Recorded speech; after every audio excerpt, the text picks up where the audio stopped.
MK Modi learning management system में आपका स्वागत है। हमारे पास जो नेक्स्ट सॉफ्टवेयर है वो है माइक्रोसॉफ्ट एक्सेल 2010। माइक्रोसॉफ्ट एक्सेल 2010 की सबसे बड़ी विशेषता ये है कि इसमें आप कैलकुलेशन कर सकते हैं और टिपिकल से टिपिकल कैलकुलेशंस को ये आसानी से कर देता है। एक्सेल जो एक सॉफ्टवेयर माइक्रोसॉफ्ट की तरफ से अवेलेबल है उसमें आप किसी भी तरह की कैलकुलेशन कर सकते हैं।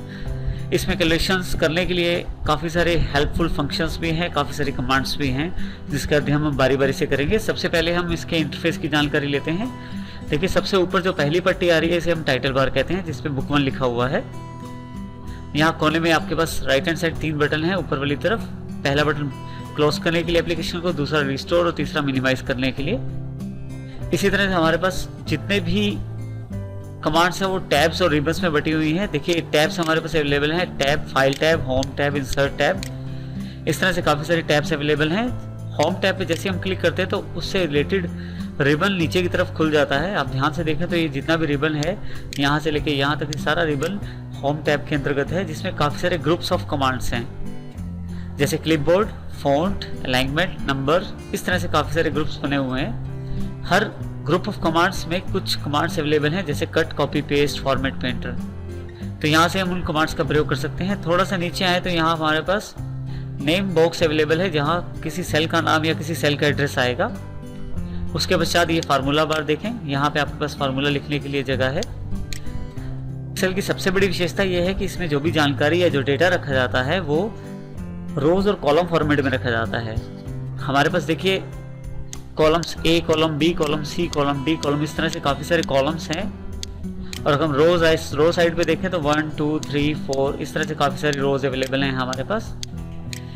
जितनी भी रोज और कॉलम्स हैं सब एक दूसरे को इंटरसेक्शन करते हैं और इनका इंटरसेक्शन एक छोटा सा बॉक्स बन जाता है जिसको हम सेल कहते हैं। देखिए ये जिस बॉक्स पे मैंने क्लिक किया है ये एक सेल है। हर सेल का एक एड्रेस होता है। सेल का एड्रेस जानने के लिए आप कॉलम वाइज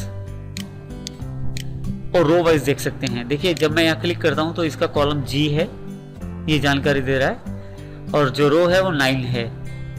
इस तरह से अगर मैं इस पर क्लिक करता हूँ तो देखिए I12 यानी कि I12, I जिसमें कॉलम है और 12 उसकी रो है। तो इस तरह से पूरा का पूरा जो एक्सेल है वो रोज और कॉलम्स और सेल्स में बटा हुआ है। इस छोटे से खाने को हम सेल कहते हैं, जिसकी सबसे बड़ी विशेषता है एक्सेल में। इसके पश्चात थोड़ा सा नीचे देखें तो हमारे पास बाय डिफॉल्ट एक्सेल के द्वारा 3 शीटें दी गई हैं जिसमें हम बाय डिफॉल्ट पहली शीट पे काम कर रहे हैं। इसके अलावा आप और शीटें चाहे तो इस बटन से और शीट भी बना सकते हैं। नीचे की तरफ देखें, सबसे नीचे एक स्टेटस बार अवेलेबल है जहाँ रेडी लिखा हुआ है। यहाँ से लेके यहाँ तक स्टेटस बार अवेलेबल है जहाँ जूम बटन भी आपके पास अवेलेबल हैं और कुछ पेज व्यूज भी अवेलेबल हैं यहाँ पे, जिनकी जानकारी हम बाद में लेंगे। इस तरह से ये जो इंटरफेस है ये एक्सेल का इंपॉर्टेंट इंटरफेस है। माइक्रोसॉफ्ट के द्वारा ये बनाया गया 2010 का एक्सेल का जो इंटरफेस है बहुत ही सरल बना दिया गया है ताकि इस पे आसानी से काम किया जा सके। जैसा कि पहले हमने बात की, सेल्स एक्सेल 2010 का सबसे इम्पोर्टेंट पार्ट है। इन सेल्स में हम अपने डेटा को या इंफॉर्मेशन को स्टोर करते हैं जो कि नंबर्स और टेक्स्ट किसी भी फॉर्मेट में हो सकती है। इंफॉर्मेशन को स्टोर करने के लिए आप उस सेल पे क्लिक कर सकते हैं जहां आप इंफॉर्मेशन स्टोर करना चाहते हैं या डेटा स्टोर करना चाहते हैं। जैसे यहाँ मैं नेम टाइप करना चाहता हूँ। देखिए ये मैंने टाइप कर दिया। यदि आप ध्यान दें तो अभी तक मैंने सिर्फ टाइप किया है और इसको फाइनल नहीं किया है, अर्थात मैं चाहूं तो इस सेल में चेंजेस कर सकता हूं और कुछ भी टाइप कर सकता हूं दोबारा। परंतु जैसे ही मैं एंटर करता हूं देखिए सेल जो है वो बदल जाता है और A1 के स्थान पर अब A2 सेल सिलेक्ट हो गया है। अब जो मैं कार्य करूंगा वो A2 सेल में होगा। इस प्रकार मैं सेल में डेटा या टेक्स्ट को एंटर कर सकता हूं। इसी के साथ साथ कीबोर्ड पे बनी हुई एरो कीज का प्रयोग करके आप राइट, डाउन, अप या लेफ्ट किसी भी दिशा में जा सकते हैं और कोई भी सेल सिलेक्ट कर सकते हैं। जैसा कि मैंने पहले बताया, आप क्लिक करके भी उस सेल को सिलेक्ट कर सकते हैं जिस सेल पे आप इंफॉर्मेशन एंटर करना चाहते हैं। यहां मैं अब हिंदी टाइप कर देता हूं और फिर से यहाँ राइट एरो की का प्रयोग करते हुए B1 के स्थान पर C1 सेल को सिलेक्ट कर लेता हूं और यहाँ पे मैं इंग्लिश टाइप करता हूं ENG। इसी तरह से फिर से राइट एरो की का प्रयोग करते हुए D1 सेल को सिलेक्ट कर लेता हूं और साइंस सब्जेक्ट टाइप कर देता हूं। देखिए इस प्रकार मैं एरो कीज का प्रयोग करते हुए आसानी से इन सेल्स में वैल्यू फिल कर सकता हूं, आसानी से इन सेल्स में अपना डेटा या इंफॉर्मेशन को स्टोर कर सकता हूं। यहाँ ये भी ध्यान देने योग्य बात है कि हर सेल का एक खास एड्रेस है। जैसे नेम जो है वो A1 सेल में, हिंदी B1 सेल में, इंग्लिश C1 सेल में और साइंस D1 सेल में स्टोर किया गया है। यहाँ उदाहरण में देखिए मैंने काफी सारी वैल्यूज टाइप कर दी हैं। अब मान लीजिए मैं किसी वैल्यू या डेटा में चेंज करना चाहता हूं, तो उस स्थिति में सबसे पहले मैं उस सेल को सिलेक्ट करूंगा जिस सेल पे मुझे डेटा को चेंज करना है या इंफॉर्मेशन को चेंज करना है। जैसे मैं A1 को चेंज करना चाहता हूं, तो जैसे ही A1 पे क्लिक करता हूं मेरा A1 सेल सिलेक्ट हो गया है। अब मान लीजिए मुझे यहाँ पे जो नेम का सबसे पहला लेटर है N, उसे बड़ा करना है। इसके लिए मैं ये जैसे ही कैपिटल लेटर लिखना शुरू करता हूं, पिछले वाला सारा डेटा क्लियर हो जाता है, पिछले वाला सारा वैल्यूज हटा दिया जाता है एक्सेल के द्वारा।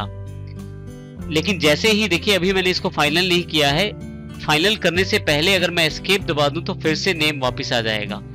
इसका अर्थ ये हुआ कि यदि आपके सेल में पहले से डेटा है और आप उसको बदलना चाहते हैं तो एक्सेल डिफॉल्ट रूप में पिछले वाली वैल्यूज को हटा के नई वैल्यूज फिल कर देगा। 22 की जगह मैं 55 भरना चाहता हूं, तो जैसे ही मैं 55 टाइप करता हूं 22 वाली वैल्यू को हटा दिया जाता है। और यदि मैं एंटर कर देता हूं यहाँ पे तो ये वैल्यू फाइनल कर दी जाती है। और यदि एस्केप बटन का प्रयोग कर लूं तो पिछली वाली वैल्यू मेरे पास वापस आ जाती है। अभी मैं यहाँ एस्केप बटन का प्रयोग कर लेता हूं जो आपके कीबोर्ड पे सबसे पहला बटन है। अब जैसे मेरी सबसे पहली रिक्वायरमेंट ये है कि नेम जो मेरे पास A1 सेल के अंतर्गत वैल्यू है, यहाँ नेम का फर्स्ट लेटर मैं कैपिटल करना चाहता हूं। इसके लिए मेरे पास दो तरीके सबसे सरल उपलब्ध हैं। सबसे पहले आसान तरीका, डबल क्लिक करें माउस का। जैसे ही डबल क्लिक करते हैं आपके पास देखिए फिर से जो सेल है वो एडिट मोड में अवेलेबल हो जाता है। अब मैं यहाँ पे N के पास जाकर N को डिलीट कर देता हूं और शिफ्ट के साथ N प्रेस करके कैपिटल N यहाँ पे एंटर कर देता हूं। इस प्रकार कैपिटल N यहाँ मैं टाइप कर देता हूं। इस प्रकार जैसे ही अब मैं एंटर करता हूं तो मेरे पास ये नई वैल्यू स्टोर हो जाएगी। इस प्रकार आप डबल क्लिक करके किसी सेल की पुरानी वैल्यू में आप चेंजेस आसानी से कर सकते हैं। दूसरा जो सबसे आसान तरीका है वो है F2 का प्रयोग। आपके कीबोर्ड पे F2 का बटन है। यदि आप F2 का प्रयोग करें तो सेल सीधा एडिट मोड में अवेलेबल हो जाएगा, अर्थात आप उसमें चेंजेस कर पाएंगे। जैसे यहाँ पे मेरे पास A2 सेल सिलेक्टेड है, जैसे ही F2 प्रेस करता हूँ मेरे पास देखें चेंज करने के लिए एडिट मोड अवेलेबल हो गया है। यहाँ पे मैं इस पहले वाले A को कैपिटल करना चाहता हूं तो मैं बैक स्पेस से इसे हटा देता हूं और शिफ्ट के साथ A प्रेस कर देता हूं और जैसे ही चेंजेस करने के पश्चात एंटर करता हूं मेरे पास ये वैल्यू फाइनल हो जाएगी।